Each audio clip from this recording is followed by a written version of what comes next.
Tonight, the Prime Minister's blunt assessment of a new world order. We are in the midst of a rupture, not a transition. Without naming names, Carney blamed Trump, backed Greenland, and urged allies to resist. If we're not at the table, we're on the menu. As the U.S. president taunts with this doctored image showing Canada under the American flag. Loved ones mourn a BC woman found dead in Australia. There's no words to really describe that feeling. The shock of hearing her body was surrounded by dingoes. And the dense, low-lying fog blanketing Vancouver for days. Yeah, it does kind of a little bit of apocalyptic feel to it. Flights diverted, visibility low. What is causing these stunning scenes? From CBC News, this is The National with Chief Correspondent Adrian Arsenault. Thanks for joining us. There is global reaction tonight to the Prime Minister's pointed address at the World Economic Forum. Mark Carney gave a stark assessment of the new world order and Canada's place in it. Carney declared the old rules-based order is over, fundamentally ruptured by great powers using economic integration as weapons, warning Canada and like-minded allies must stand up or risk subordination. His speech receiving a standing ovation. While Carney was frank, he did not directly call out U.S. President Donald Trump. But as Ashley Burke explains, Carney's message was still crystal clear. The Prime Minister delivering a provocative speech, declaring that the rules that have governed global affairs for decades are effectively dead. The old order is not coming back. We shouldn't mourn it. Nostalgia is not a strategy. Mark Carney telling business and political leaders in Davos that Canada has to accept a world where big powers are using economic might to coerce. Great powers have begun using economic integration as weapons. Tariffs as leverage, financial infrastructure as coercion, supply chains as vulnerabilities to be exploited. The Prime Minister urging middle powers to act together. Because if we're not at the table, we're on the menu. Carney not naming the U.S., but sending a clear message, saying it's time to criticize economic intimidation no matter what. It means acting consistently, applying the same standards to allies and rivals. The Prime Minister aligning himself with European allies during Donald Trump's latest economic threat against those resisting his bid to take over Greenland. Canada strongly opposes tariffs over Greenland. How are you? I'm fine. While in Davos, Carney spoke with two key allies, Britain and France, countries on the front lines of Trump's latest tariff threat, after sending small contingents of troops to Greenland, viewed as a show of support. We do prefer respect to bullies, and we do prefer rule of law to brutality. Trump's Treasury Secretary urging countries not to escalate. Sit back, take a deep breath, do not retaliate, do not retaliate. For all of his bluntness, Carney seemed to do everything to ensure that he didn't directly name Donald Trump in his speech. The U.S. president is expected to deliver his own remarks on Wednesday, just as Carney is expected to leave. The Prime Minister's office says that so far there is not a meeting scheduled between the two leaders. Ashley Burke, CBC News, Davos, Switzerland. CBC's chief political correspondent, Rosemary Barton, joins us now for some analysis into the Prime Minister's statement. So, Rosie, how significant do you think this speech is in this moment? You know, Adrian, the Prime Minister was, of course, partly elected on a promise to stand up to Donald Trump, and this speech makes it awfully clear where he draws the line when it comes to that. It was a clear-eyed assessment of the world as it stands now and what his government is trying to do to navigate that, but also what he and his government are not willing to accept. Here's a little more of how he explained that, clearly referring to the United States here. You cannot live within the lie of mutual benefit through integration when integration becomes the source of your subordination. So Prime Minister Carney basically saying Canada will exercise its strength to defend its sovereignty and not allow itself to be at the mercy of a superpower. Carney connected the dots on how he's doing that, either by trying to build up the Canadian economy, trying to expand trading relationships with countries like China. And if the old world order is dead, as you saw there in Ashley's piece, this is Carney's attempt to put Canada at the center of what that new system will be, whether it includes the U.S. or not. And so, Donald Trump, he didn't directly respond to the Prime Minister, but lots of people are wondering what the risks are here. Sure. Obviously, we don't know how this is going to play out, whether it be the threats against Greenland, the increased tariffs, but this is, for sure, a calculated risk the Prime Minister is taking here.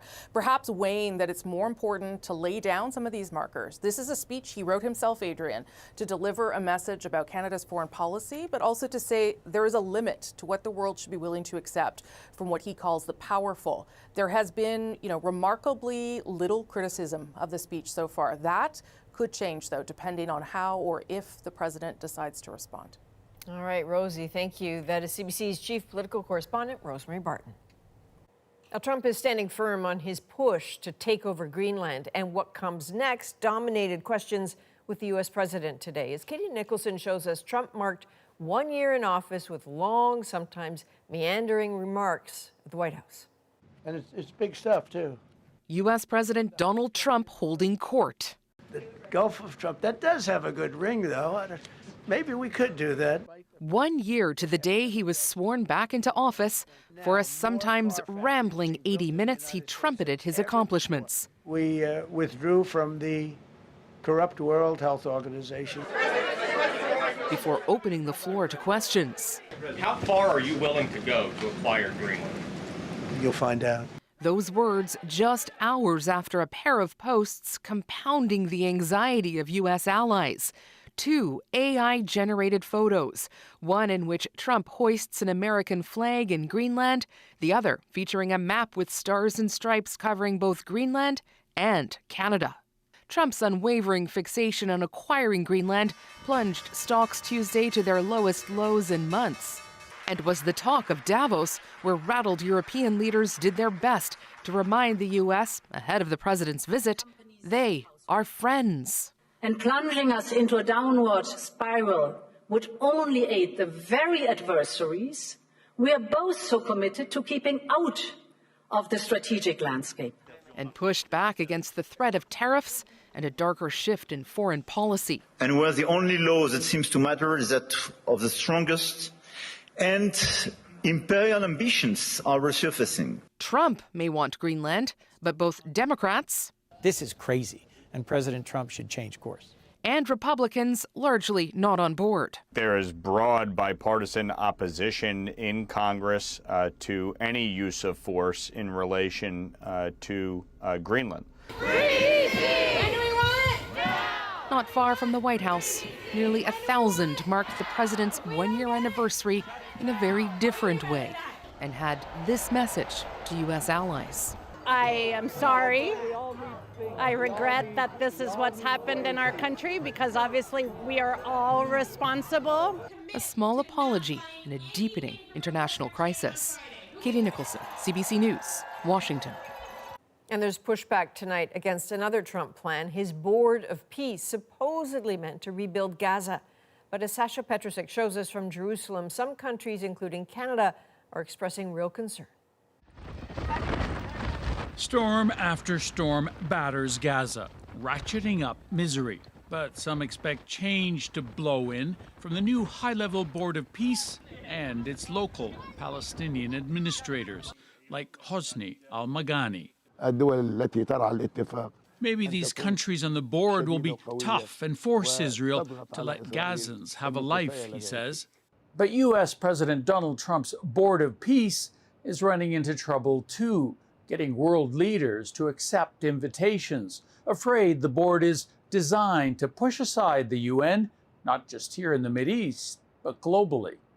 Well, it might. I mean, the UN just hasn't been very helpful. French President Emmanuel Macron rejects the invite, officials say, to protect the UN. I think accepting a sort of new colonial approach doesn't make sense. Trump answers with a threat. What I'll do is, if they feel like Costo, I'll put a 200% tariff on his wines and champagnes.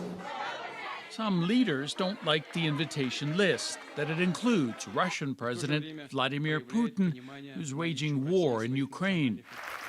Others have second thoughts because they reject the $1 billion reportedly demanded for a permanent seat. Canada says it won't pay.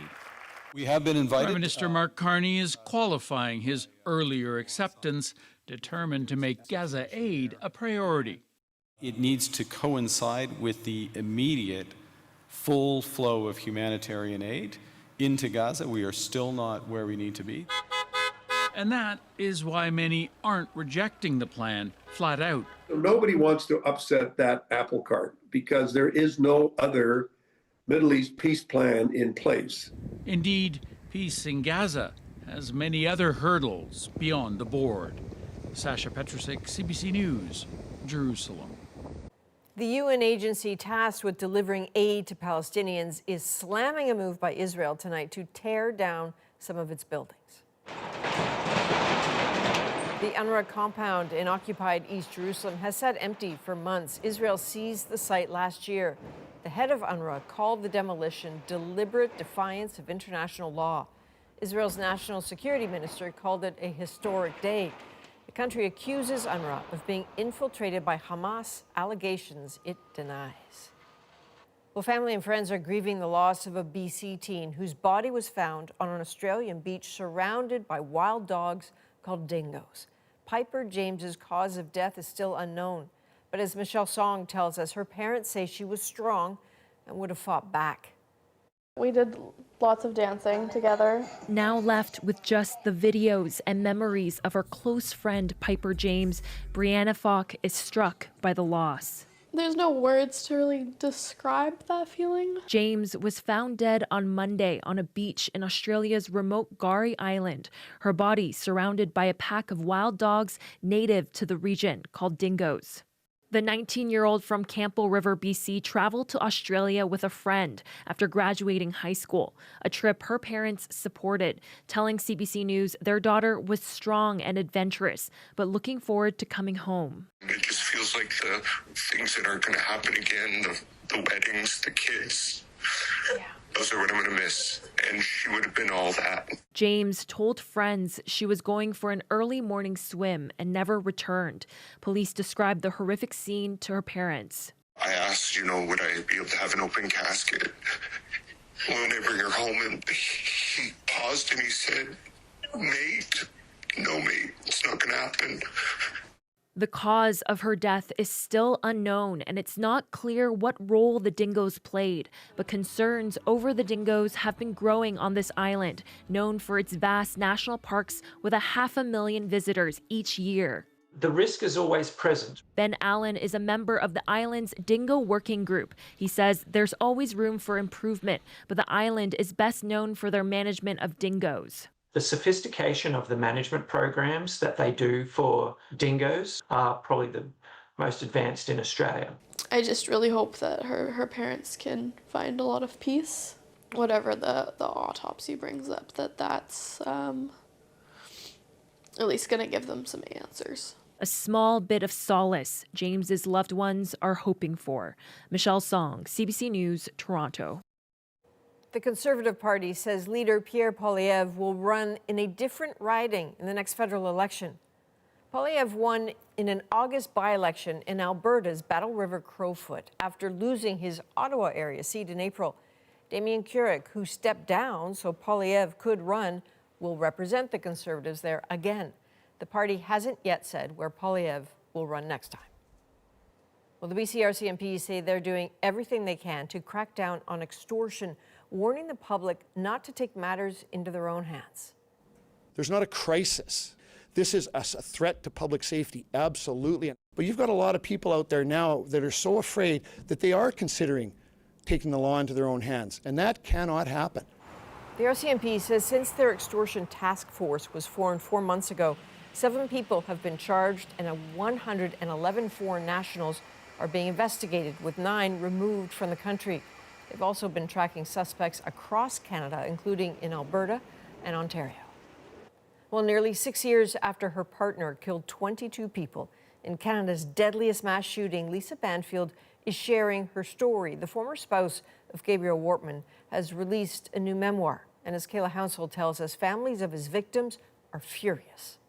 Things that happen behind closed doors need to be told. For 19 years, she stayed silent about life with the man who would become the worst mass shooter in modern Canadian history. Not anymore. Lisa Banfield says for much of their time together, Gabriel Wortman abused her. Gabriel threatened my family, so I couldn't leave. In April 2020, Wortman went on a rampage, masquerading as an RCMP officer with a replica police car, killing 22 people, including a pregnant woman. It began with an attack on Banfield. Now she's telling her story in a book, and to the Current's Matt Galloway. My story needs to be told because it's not just my story, it's a lot of people's story. But the families of those murdered are still grieving, and many are angry about Banfield's book. It's brought on a lot of trauma again.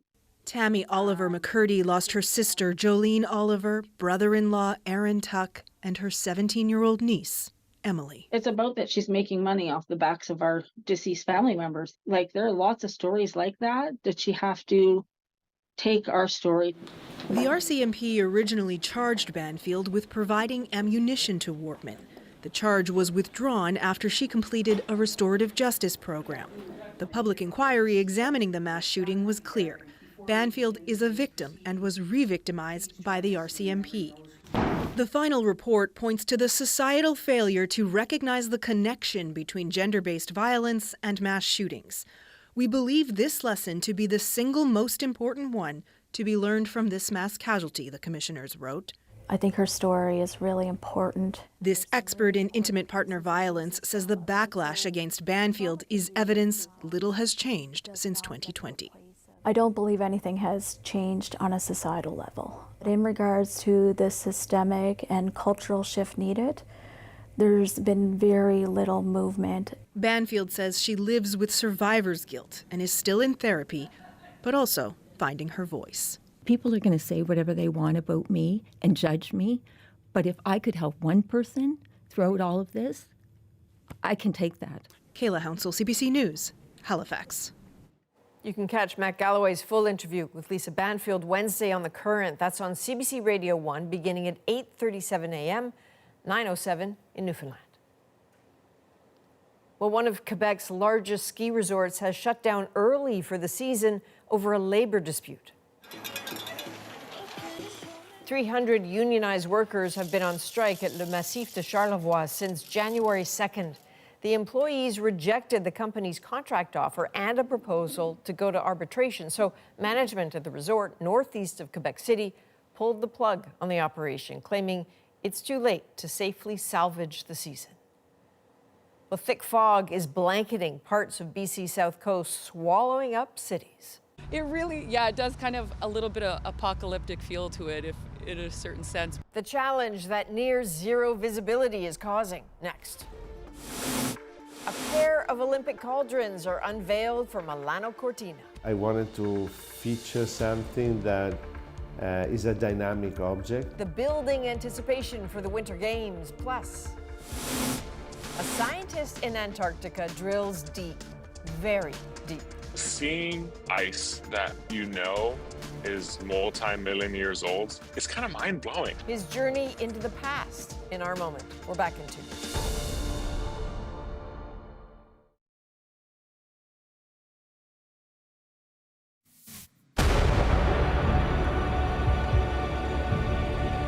So there you go. The Milano Cortina 2026 cauldrons have been unveiled. For the first time in Olympic history, there will be 2 of them. The cauldrons will be lit in both cities for the duration of the Games. They were designed by Marko Balic, the artistic director and executive producer for the Games. I spoke with him last month in Milan about what went into those designs. So I designed personally this cauldron because I wanted to feature something that is a dynamic object. The object will perform an action every half an hour. It's going to be very new. You strike me like a little kid who cannot wait to show somebody his toys. Absolutely, absolutely. I'll be at the opening ceremony in Milan on February the 6th, along with my colleague, CBC Olympics reporter Devin Haru, bringing you live coverage starting at 1:30 p.m. Eastern Time. Well, Team Canada unveiled its para-ice hockey roster for the 2026 Winter Games in Italy. They know we've talked about it, and it is mission possible in Milan, and our goal is simple, it's gold. The 17-member squad includes 10 silver medalists from the 2022 Beijing team. Canada is chasing its first gold medal in the event in 20 years. The Paralympic Winter Games will begin on March the 6th. Well, BC's south coast is no stranger to cloudy skies this time of year, but instead of the endless gray, many regions have been socked in by thick fog. As Yasmin Renea shows us, it's striking to look at, but sometimes tricky to navigate. You can barely see it. That's the port of Vancouver swallowed by dense fog. A little bit of apocalyptic feel to it, if in a certain sense. Large parts of Metro Vancouver and Vancouver Island dealing with near zero visibility since late last week. We do have a ridge of high pressure in place that's settled all over the south coast, and that's bringing us mainly calm conditions and trapping a lot of the moisture close to the lower surface. Meteorologists say a long stretch of fog in the winter is common, but the weather system causing it is unusually strong. It's led to delays, cancellations, and diversions at several BC airports, with officials warning more flights could still be affected. We really are working with NAV Canada and the airlines to make sure that we're operating to the conditions we're seeing at YVR.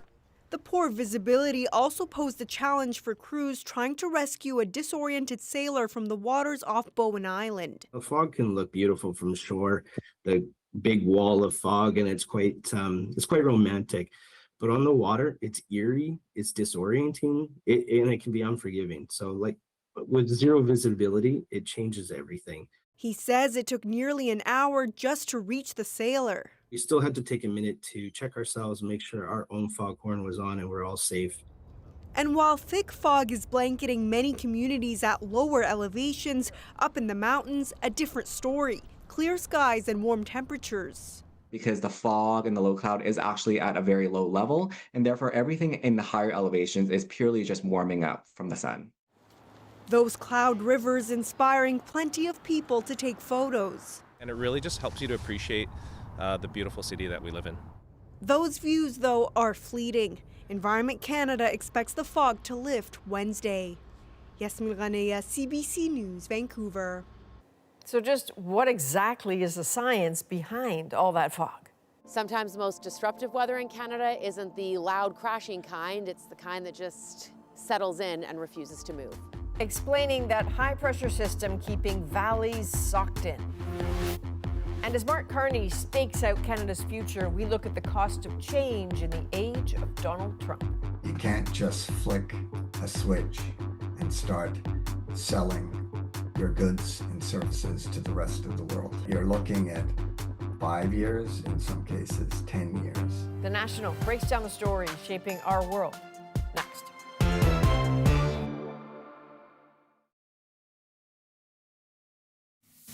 Please welcome the newest Walk of Famer to the Hollywood Walk of Fame, Rachel McAdams!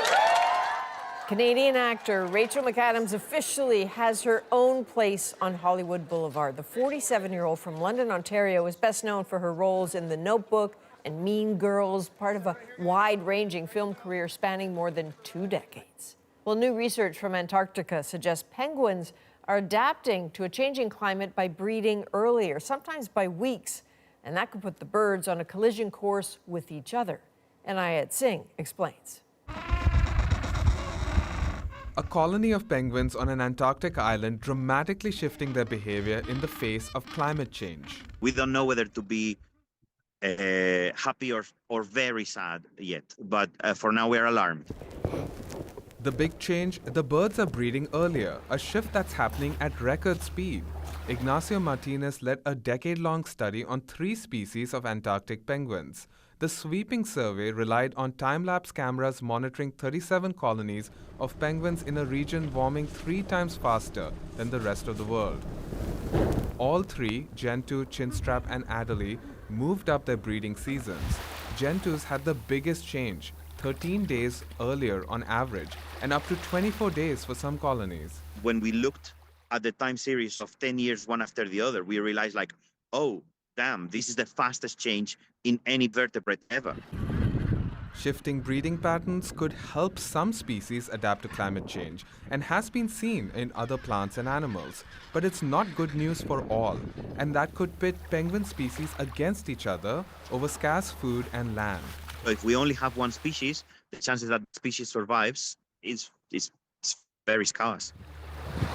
Martinez says the findings suggest there could be winners and losers of climate change, but overall, it paints a concerning picture for the future of Antarctic penguins. Inayat Singh, CBC News, Toronto. Now it's time to dig deeper into the stories shaping our world. We are in the midst of a rupture, not a transition. Mark Carney calling for realism and cooperation from fellow middle powers as great powers like the U.S. throw their weight around. The powerful have their power. But we have something too. The capacity to stop pretending, to name reality, to build our strength at home, and to act together. Carney urged world leaders to accept that decades of global rules-based architecture is over, warning that nostalgia is not a strategy. You cannot live within the lie of mutual benefit through integration when integration becomes the source of your subordination. But Carney didn't just diagnose a problem, he wrote a prescription. Instead of bending the knee, forged new and targeted alliances on trade and security. That is Canada's path. We choose it openly and confidently, and it is a path wide open to any country willing to take it with us. And so, how might that path forward look? Well, there are already breadcrumbs to follow, if you will, strewn on the ground in the months after the first Trump, then Carney, took office. Andrew Chang, host of About That, looks at how Canada's relationships are being reshaped with the U.S. and with China. I believe the progress that we have made in the partnership sets us up well for the new world order. Mark Carney has just made a series of deals with the Chinese government. After years of frozen diplomacy, China and Canada have just signed multiple pledges on economic cooperation. And that first part is important too. This is very much de-icing a very cold Canada-China relationship. There's no natural magnetism here. From the Canadian arrest of a Chinese CEO to China's multi-year detention of Canadian citizens, to each country spending the past year imposing tariffs designed to hurt the other, up to 100% tariffs in both cases. Plus the fact that before Carney's trip a few days ago, the last time a Canadian Prime Minister visited China was in 2017, almost 10 years ago. This wasn't so much a pull as it was a push. The economic order is becoming rewired. It is necessary for us to diversify our trading partners and to grow non-U.S. trade. And it's not just China. Carney has sought a new relationship with Qatar as well, an energy superpower among the wealthiest countries per capita on the planet. Because why? The multilateral system that has been developing these is being eroded, to use a polite term, undercut, use another term. So the question is, what gets built in that place?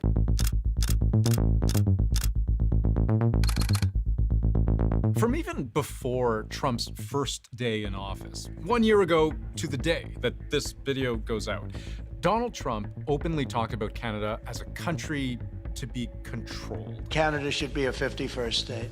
You get rid of that artificially drawn line, and you take a look at what that looks like. This was just a threat, of course, albeit one that dragged on and on for some time. I called him Governor Trudeau. I said, listen, what would happen if we didn't subsidize you? But there was also another much more serious attack. We're going to put very serious tariffs on Mexico and Canada. This was the start of an all-out trade war with Canada. The U.S.-Canada relationship is on very shaky ground, and there's really only one person to blame for that, and that's Donald Trump. Canada's steel and aluminum industry is bracing for a seismic hit from U.S. President Donald Trump. 25% tariff on all steel and aluminum imports. 25% on softwood lumber could come in April. We don't need the cars. We don't need their lumber. He has been clear he wants to essentially destroy the Canadian auto and steel sectors, and he's been hugely detrimental to the forestry sector as well, imposing massive tariffs and levies and duties. It's the combined effect. You're undermining trust, trust in a relationship that took generations to build. And one part of what may have undermined the trust between Canada and the US was that, unlike in many past disputes between the two countries, the rationale for tariffs didn't actually always make sense. We're thinking in terms of 25% on Mexico and Canada because they're allowing vast numbers of people. Canada's a very bad abuser also. Vast numbers of people to come in and fentanyl to come in. Less than 1% of the illegal migrants, less than 1% of the fentanyl that comes into the United States comes from Canada, so we're not a problem. There is just such a small amount of fentanyl going from Canada into the U.S. If you look at the latest data from the U.S. Customs and Border Protection, 3 pounds went from Canada to the U.S. and was seized by border officials in the last 3 months. That is smaller than even the smallest bag of potatoes you could find at the grocery store. The subsequent actions that they've taken have had absolutely nothing to do with fentanyl. They used fentanyl to declare an emergency, to gain powers to be able to impose tariffs, and then they completely, it seems, dropped the fentanyl issue. Still, Canada would play the game. It appointed a fentanyl czar, announced more than $1 billion in investments in deploying new Black Hawk helicopters and surveillance drones, but this only appeared to delay, not stop, Trump's tariffs.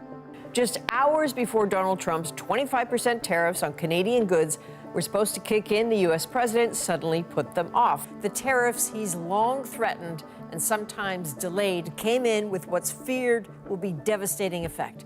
Negotiations around Canada's military spending and its contributions to the NATO military alliance would also be the source of a lot of friction, because it wasn't just a disagreement about spending. They have a very small military.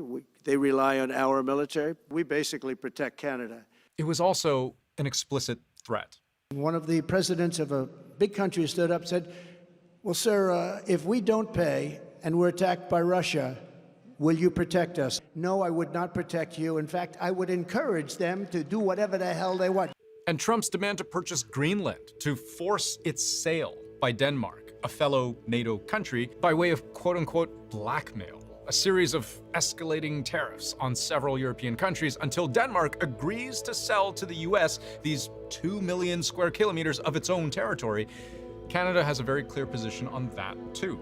It's a serious situation, and we're concerned.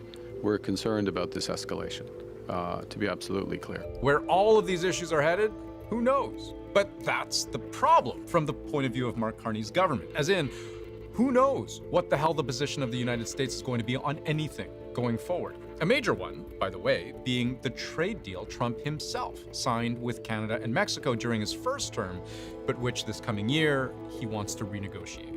We'll either let it expire or we'll maybe work out another deal with Mexico and Canada. But look, Mexico and Canada have taken advantage of the United States, like just about every other country. CUSMA is absolutely critical to Canadian trade, and it's very important for the manufacturing sector in Canada, small and medium-sized enterprise.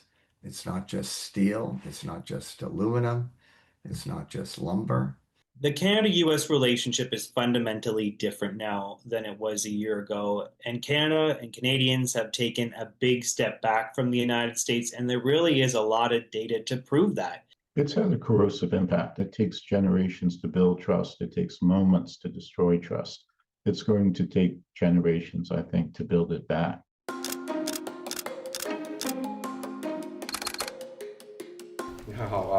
Everything is all right?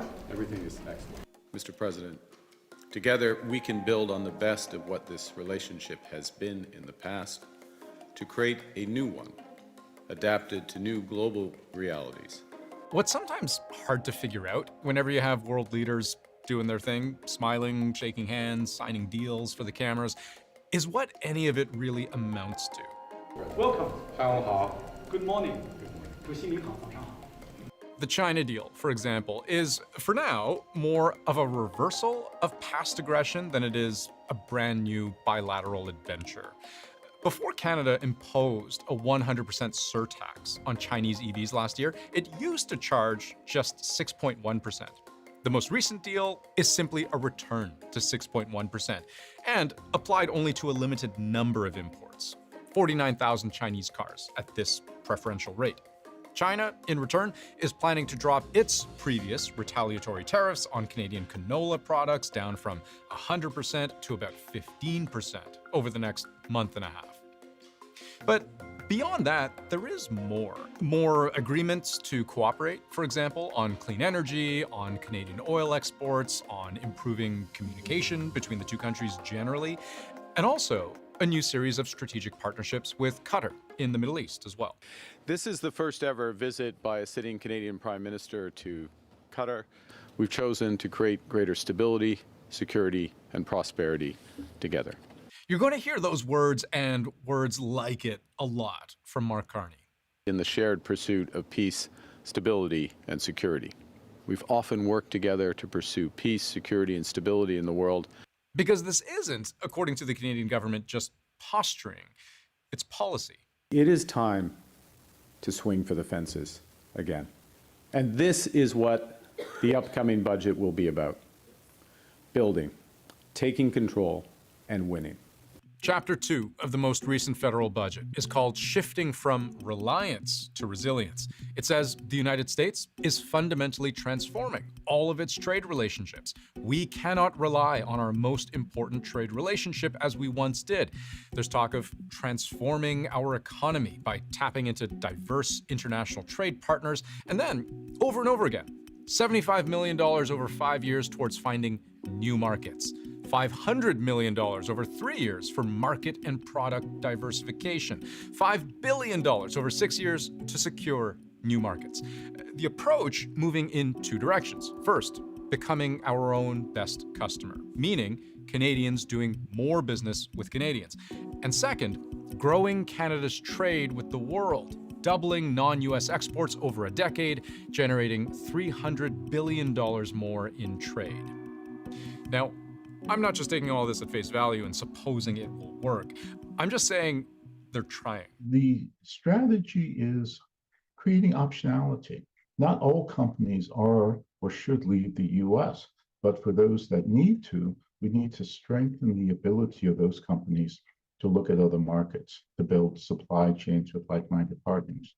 So the work to disengage is already starting. But what stands in the way of Canada actually diversifying away from the United States? And if it can manage to do it, is the timeline realistic?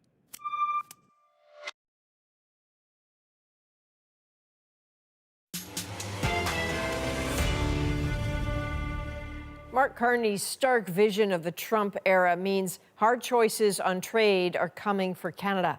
Andrew Chang, host of About That, concludes his look at where the crucial relationship with the U.S. may go.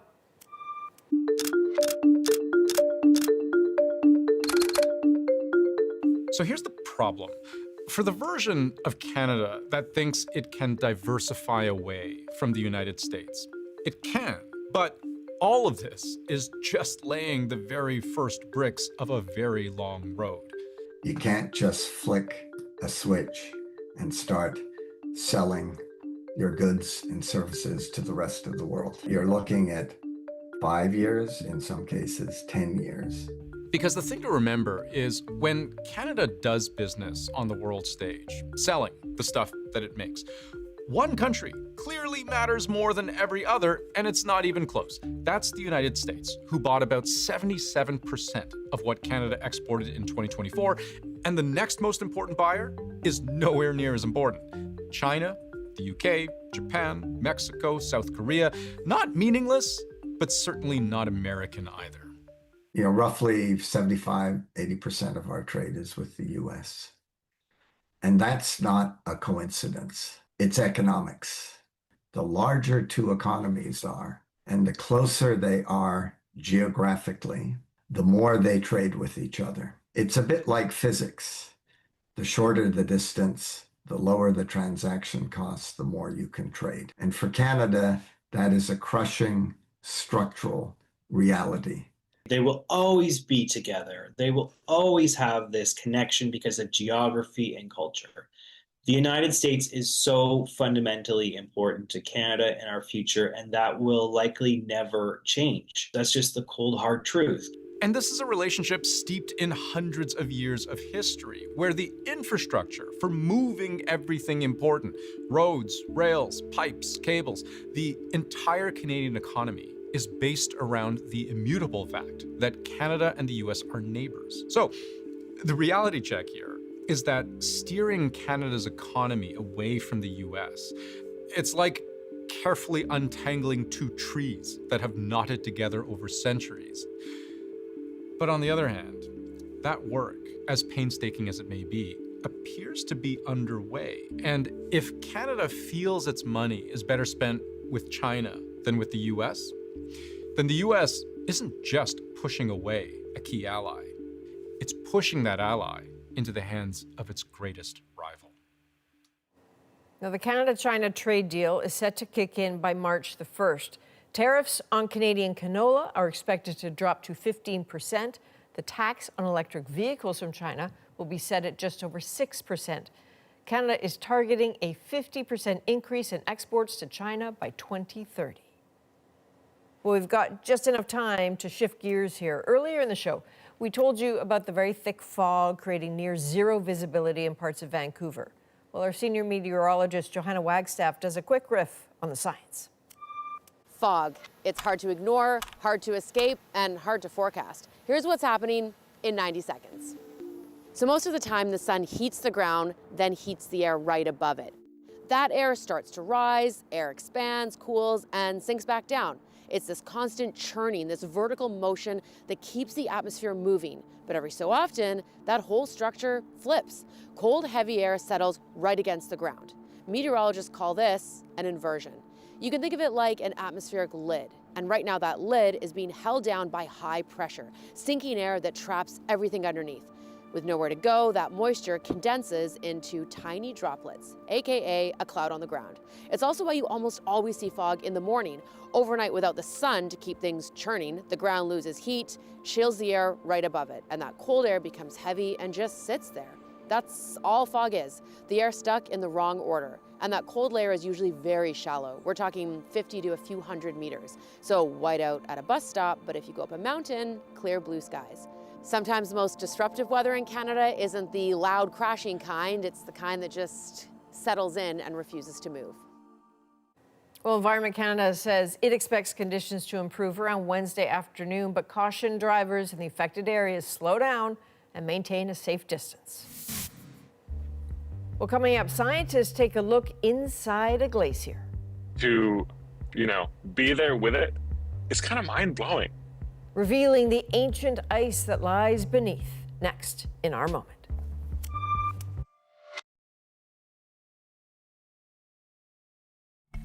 So we've probably all seen what a glacier looks like, but have you ever seen the inside of a glacier? That's what you're looking at right now. So researchers were recently in Antarctica collecting ice samples and captured the inside of a glacier that's millions of years old. That unique ancient site makes our moment. Seeing ice that is multi-million years old and being one of the first people to touch it, to, be there with it, it's kind of mind-blowing. I put a camera on the drill and we sent the camera down the borehole just to see the inside, which is a perspective, you never really do get to see. So we drilled down to 91 meters, reaching bedrock, finding multi-million-year-old ice at the bottom of the borehole. Just a magic thing to be a part of. The whole tent, the whole attitude changes. The world's oldest ice happens to be in Antarctica. What we're after is those samples of ice cores. Really old ice cores contain air bubbles. It can help us understand what Earth's atmosphere looked like 5 million, 6 million years ago. This whole expedition has been a reminder to me that when people get together for something they're passionate about, we can really do amazing things. It's kind of bizarre, eh? It's as if you're looking up in space. The ice gets darker the further down you go because, of course, the sunlight cannot penetrate that ice, but it's very cool. From all of us at The National, thanks for being with us. I'm Adrienne Arsenault. Take care.